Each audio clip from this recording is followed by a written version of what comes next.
This is my Vivitar 2x-5, a vintage teleconverter that I picked up from a secondhand shop, along with some camera cleaning tools for just $5 Canadian.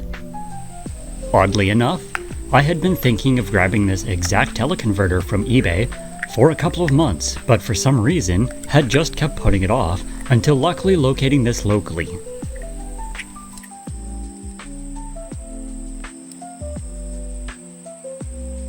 This video will focus on the teleconverter adapted primarily to my Sony SD 400mm f5.6, which I've also released an updated review of at the same time as this video if you were interested in seeing how that performs on its own.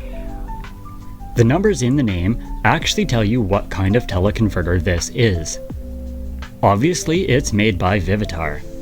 2x means it's a 2x converter, or doubler, and will double the focal length of any lens it's attached to.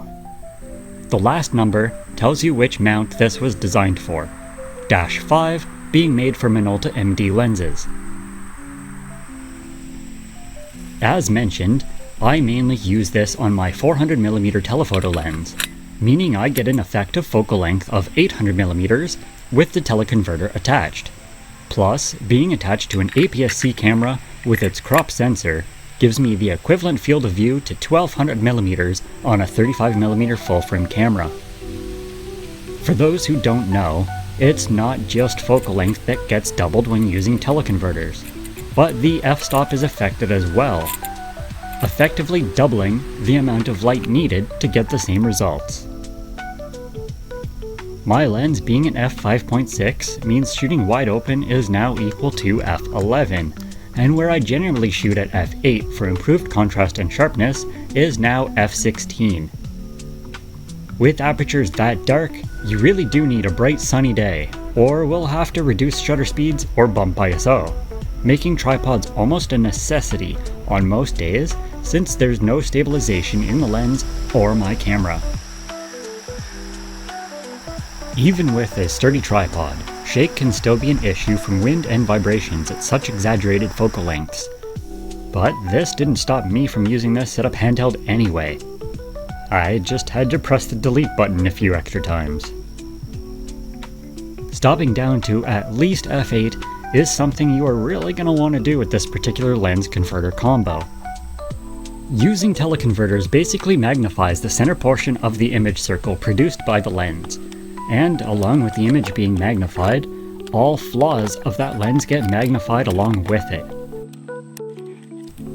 In this case, the Tokina has pretty bad issues with color fringing and chromatic aberrations. When using the teleconverter, the color issues are exacerbated. Missing focus by even just a small amount also makes this worse, which isn't helped by the fact that the Tokina I have is a manual focus lens, and it's very difficult to be precise using the doubler without a lot of practice.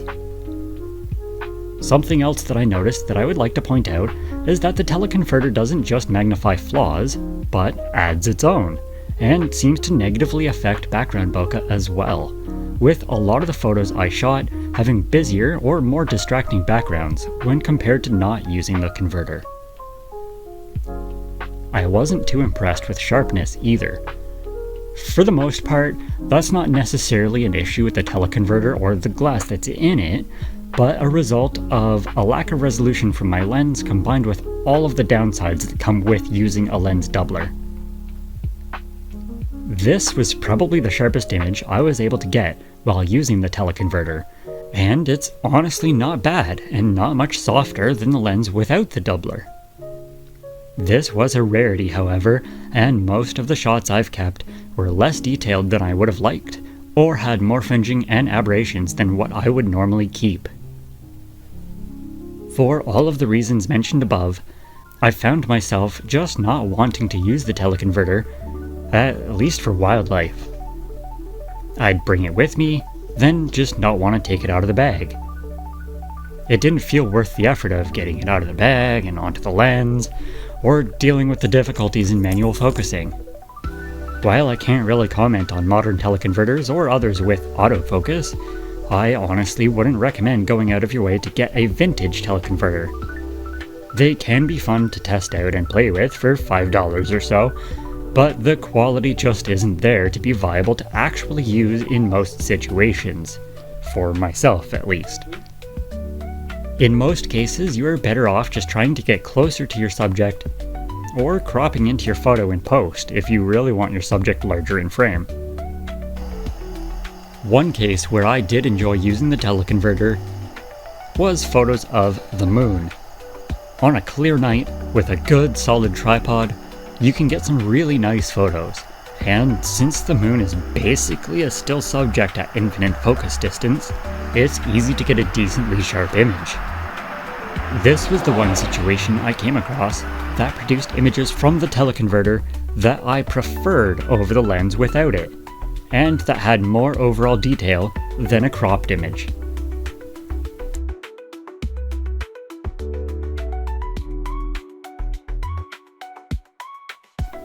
Lastly, I'm going to talk about using this Vivitar 2x-5 on my Tokina 400mm lens for video. I still only record in 1080p, and in my opinion, this lens converter combo is more than sharp enough at that resolution on my particular camera. However, all the issues with motion blur and camera shake are possibly even harder to deal with for video. Like I said when talking about photos, even when using a solid vintage tripod, camera shake is noticeable from things as subtle as the wind. Without any form of lens or internal stabilization, stabilizing in post may be needed. Honestly, while it's neat to have, and I'm glad to have had the chance to try out a vintage teleconverter and add one to my collection for a good price, I probably won't be using it very often going forward. I've also got a 3x teleconverter for M42 mount lenses, and may make a video on that at some point.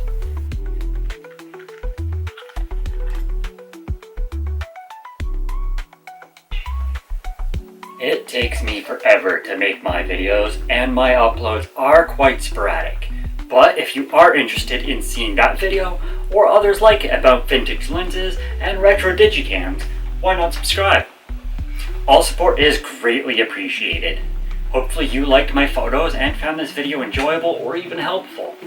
I try to respond to as many comments as I can, so feel free to leave any questions down below, or even let me know if you've used vintage or modern teleconverters, and if you've got any tips on getting better image quality with them. That's it for this video, so until next time, thanks for watching. Sorry, kitty.